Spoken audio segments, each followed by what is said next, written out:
It's basically a next generation mobile first entertainment app, but you can also watch it through Apple, the Apple app and Google Play and whatever. But it's basically made to be watched on your phone. And with our life-size toys, they said, hey, look, we want to do stuff with action sports. So they went to Nitro Circus and they went to Ken Block. So Ken did more of the car stuff.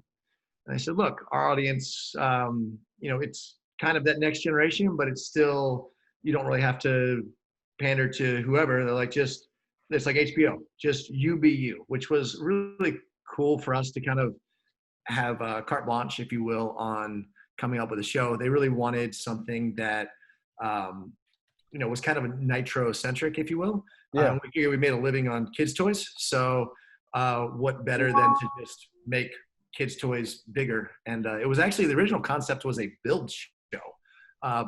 But as per usual Nitro, I was strapped like Wile E. Coyote to an Acme rocket thinking, what the hell are we getting ourselves into? Then knocked myself out on the toss and catch. And Josh and Pastrana strapped themselves to a yo-yo that was life-size attached to a crane. So, the basic stuff that you do as a kid, only we're now the ball. Right. Well, so how did you guys decide on which toys to do? To be honest, Quibi had a pretty good idea of what they wanted. Okay. Obviously we were like, all right, well, we need to do like a Barbie car, and we'll see, we'll add some power. And right. We brought in Vicki Golden, which was absolutely awesome. She's obviously one of the top, male or female, just badass motocrossers. So for us, that was really cool to have, like, kind of, I always have like a protagonist, if you will, like Andy Bell. In the original Nitro series was kind of that guy that kind of kicked my ass. And then you always had, someone that can go like head to head. And that was kind of Vicki on this one. So definitely cool. We were jumping Thomas the Tank, and thank God we didn't have a whip contest because she's upside down and backwards. And the only way I can get upside down and backwards is if I'm doing a backflip. So exactly.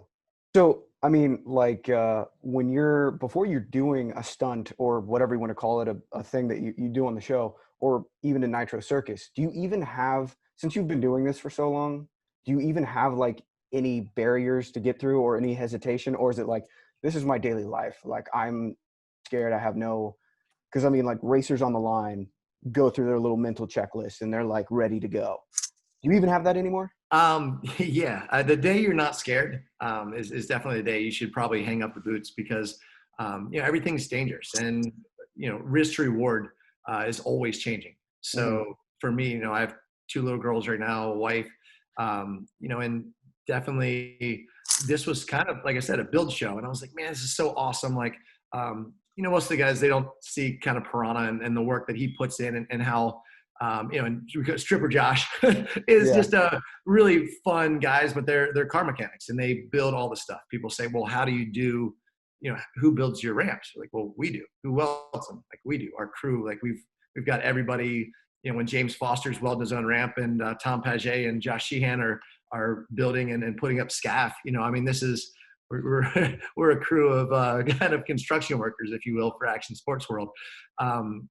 And without a doubt, this one scared me a little more, because as it got going and we were pushing ourselves in the idea phase, we started strapping ourselves to stuff. And I literally, like I was saying earlier, I feel like Wile E. Coyote strapped to an Acme rocket, and it didn't work out well for the Coyote. So generally in life, I like to be in control of my outcome. And there was a lot of situations where that definitely was not the case on this. Yeah. I mean, I've seen some of the episodes, and it's a different thing when you don't have a brake lever and a clutch and a throttle to be able to completely control the motorcycle. You're just on for the ride. So do you have anything with everything that you've done with Nitro Circus and rally racing and freestyle, do you have anything resembling a bucket list left? Like, is there anything that's still like, I need to accomplish this for you? A big life changer for me was when we were working on the triple backflip. I mean, pretty much ever since 2006, like that night, someone's like, when are you gonna do a triple? Whenever you do something, they're always, what's next? And that's kind of how I am. Like Jolene Van Voot always gives me shit because at the end of the day, she'll land something. I'm like, oh, and now you can do this. She's like, just give me a day to like enjoy it and appreciate what we've got. So um, my bucket list is, sorry, I guess I always get off tangents too Yeah, much, that's but fine. what was the question about? So if you have anything resembling a bucket list, if there's anything that you're like still trying to check off. Um, yeah. And like, sorry. So where I was going with that was, um, my goal right now is to make action sports safer, to do the best that I can, to continue to progress the sport, but to do it in a safe way, and work with companies like Bag Jump. And, we went with the boot campaign and all of those guys to actually went down to the Cooper Clinic Mhm. and learned a lot more about head injuries, and not only how to prevent them, but how to deal with them once you have it, and what the symptoms are, and how do you, how quick can someone come back, that kind of stuff, and learning it from the guys that are leading the charge in that. So when Josh Sheehan was working on his triple backflip, and I really wanted to do it. I wanted to do it so bad. And we worked with Red Bull and worked with Nitro. And eventually we just came down to our own budget. We're flying ourselves around the world basically to figure out how to build this. We got Nate Wessel. He missed 2 anniversaries on just happened to be that time on just staying down and working extra overnight, like 24 hours a day on these ramps. Right. And as I'm coming up to the ramp, I'm scared to death to go to an airbag. And I thought, you know what? If I'm scared to do this, like obviously it's not worth it. Like if I'm scared to an airbag, what makes me think I'm going to commit to doing it to real? And that was the moment, where I was like, all right, my job is no longer to try to be the best. My job is to help the guys with the position that I'm in to be the best that they can be, and to help grow these sports in as safe a manner as we can. With 2 girls coming up that love BMX and go-karting and everything. It's like, okay. And my wife, who's, obviously world champion last year in skate, like, Mhm. how can we make these sports safer? So, I mean, I saw some of the clips of you working with that boot, Oh, boot what was it? campaign. Yeah. Yeah, boot Yep, camp. yep. So, but what was kind of the outcome if people hadn't seen that episode that you put out? Like, what did you learn that people can take away and feel safer about helmets, or is it like, is that stuff going to helmet companies? No, it's not necessarily how to prevent injuries, as much like, hey, at the end of the day, people are going to do what you do. Like I'm Mhm. trying to figure out, like, so learned a little bit about kind of our airbags and a lot of our safety precautions and resi landings. Okay. If you tuck everything in, you're not going to break yourself off, but you'll tend to hit your head in the same spot over and over and over again. And the repetitive injuries are actually a lot more serious. I mean, obviously you can hit your head hard enough to be very serious, but Right. it's the hitting your head over and over again. The highest CTE of any sport percentage wise is female soccer. And it's just not because of they're actually out cold, but just the headbutting on the exact same spot.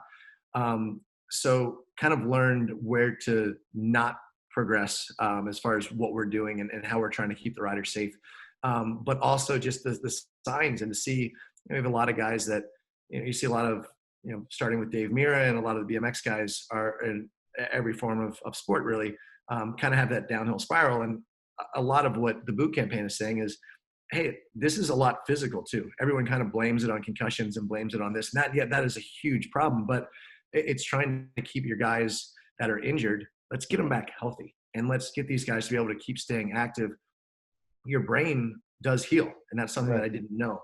So, a lot of the guys, they get done freestyle, they get done racing, and they go into construction. And like Jim DeChamp was, he put on probably 50 pounds after he stopped with Nitro Circus, and he was, heavy construction, working big equipment and just sitting on the bulldozer all day. And he still does, but he's dropped that weight. He's mountain biking every day.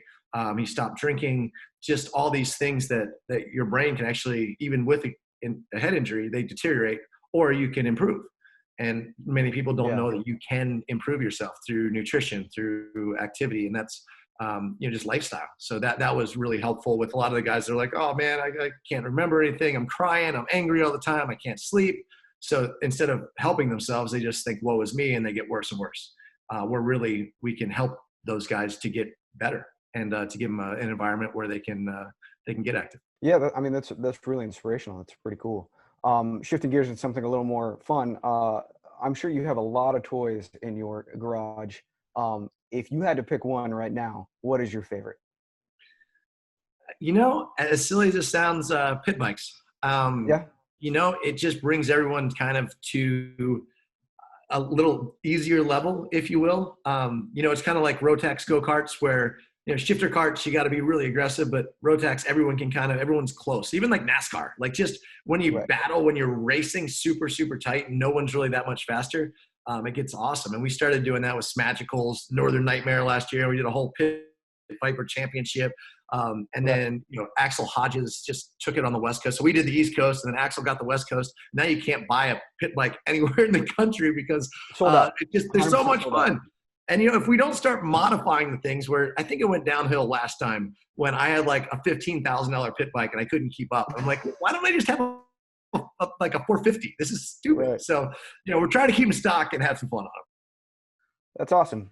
So my last question would be, you, like I said at the beginning, you have so many things that you have started that you've been part of in like 100 years. What do you want people to remember Travis Pastrana as far as, do you want them to think of you as a freestyler, a rally racer, a Nitro Circus guy, a double, triple backflip guy? Like, what do you, or all of the above?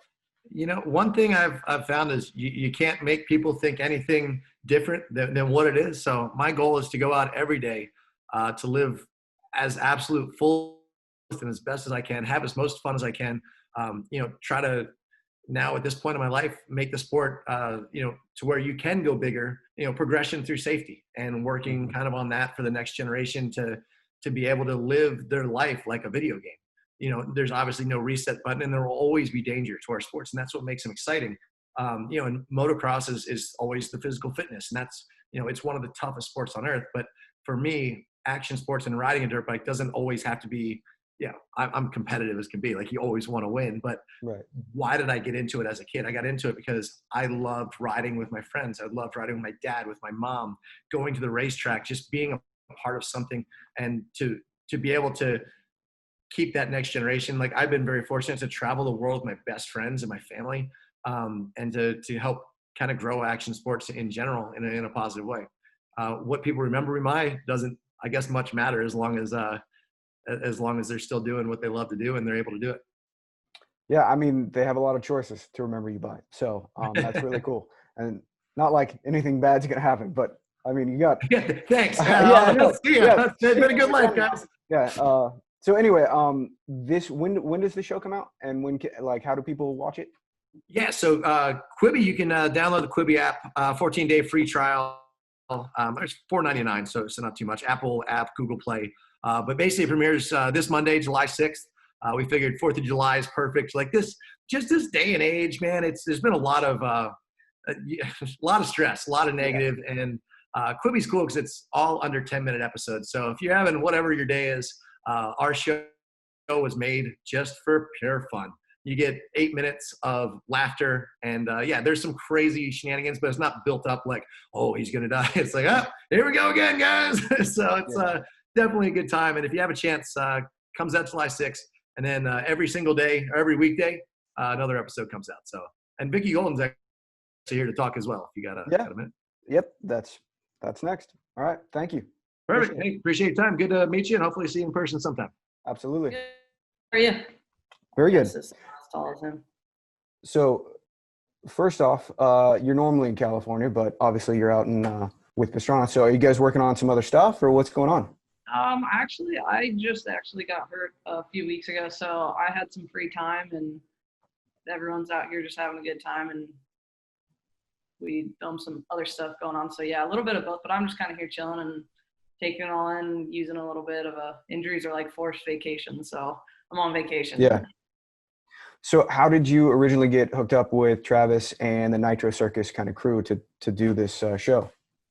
I was actually a last minute addition. I think obviously it was started out as a build show and then kind of turned into what you'll see now as more of a build / do dumb stuff show. So they needed people to do dumb stuff, and well, I'm pretty good at that.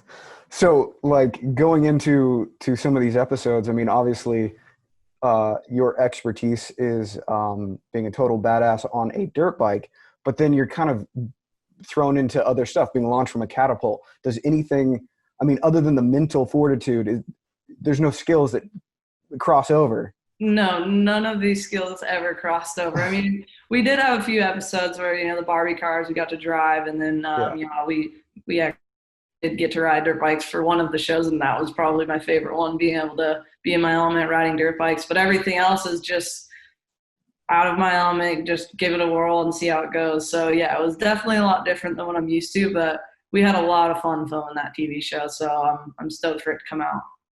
So speaking of being on like a TV show, I mean, normally when it's go time, you got helmet on, goggles, you're in your own little world, and you do your thing, that you're very confident in what you're doing. Yeah. But then I know from a little bit of experience, just having a camera on you, it's kind of like, oh, I gotta be human. Like, so was that weird for you, or did you feel normal being on camera? You know, we've done a lot of filming the past couple of years, so I'm definitely used to it. But like you said, I'm more comfortable when I have helmet, goggles, just ready to go ride. So it definitely made things a little bit different. And that was the most, I guess, not acting per se. I don't want to say that we were acting, but that type of job of filming was definitely a lot different. But it definitely just broadens your skills. And, you know, like I said, it was just a fun time being able to hang out with everyone and film all this. And, you know, we had as much fun as it looked like on these episodes. So Yeah, that's cool. So I've had a boss in the past. I know Travis Pastrana isn't your boss, but like I've had someone that was super, almost terrifyingly optimistic, meaning that he really believes everything is possible. I've been on trail rides where it's like we're going down a gnarly trail, and it's just like, yeah, no, you got it, Sean, you got it. And I'm like, I don't got this. So, I mean, how is that working with Travis, who thinks everybody can do everything? I think that's why we get along so well, is because I tell him that he's lying, and I know I don't got this. So we figure it out. I mean, you get used to being told that you're going to get thrown into situations that you're not prepared for, and that's basically our lives. It's dumb decisions and all this. You kind of just get used to it, and it's not bad to have a little bit of an extra little boost of confidence, or a push, I should say. And that kind of normally gets the job done. Just someone needs to give you a push, and it happens. Yeah, I would have to say in personal experience, it typically turned out actually fine when someone told me to do something that I didn't really want to do. So what's after this? I mean, this is, for one, are there going to be multiple seasons, or is this kind of like a one-shot deal for the life-size toys? I think that all depends more on, you know, I mean, the response that we get. I mean, Okay. obviously, everyone would love to do another season. I mean, I don't know if I want to, because the first season definitely was pretty scary, and like I said, out of my element. But of course, if they invite us back to do another season, I believe we're more than happy to go down that dumb road again. Yeah. So if that doesn't necessarily happen, what do you see as the next things that you have planned as far as freestyle, or any more racing, or any different shows that you want to do? I mean, in the times that we're in, I think it's a little bit tough to say what the future holds. Hopefully all this craziness calms down, but I've been in the process of filming for X Games Real Moto. So I've been really, really focused on that, and continue to keep working on that for the next couple of weeks. And then after that, it kind of goes into just a lot of video projects now, that if we can't do shows, or whenever we can do shows to go back, that everything's kind of going into that video project type stuff. So I think I'm just going to kind of, once I finish Real Moto, heal up and then go into another video project. So it should be good. I think it's fun, and it's a different type of atmosphere. But it gives me kind of the time that I wanted to practice, focus on things at home, and do tricks that I wouldn't be able to stay home and learn, because I'm always out doing shows. And obviously that's amazing to be able to do these live shows. But if I can just sit at home and do crunch work and figure out how to learn more, like just all the stuff that I have for goals and to land these tricks, that now I have the time to do it. So I'm trying to just capitalize on all this free time. So speaking of doing like kind of video projects versus maybe live shows or X Games or anything, are you one of those people that feed off the crowd, that like knowing, you know, thousands of people are live watching you? Does that amp you up? Or, because I know that there's some athletes that are like, leave me the F alone. I just want to go do my thing. And that's like Right. a video project kind of thing. So Yeah.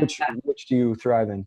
This is actually doing Real Moto has been my first actual like real video project. And I mean, I know most video projects aren't like this because you're trying basically every single second of of the 90-second edit towards Real Moto has to be amazing. So I think that one is definitely the most intense, but it was weird, especially when I was learning a trick for it, is that when when I first flipped at one of the shows, I did it, you know, just spur of the moment type thing.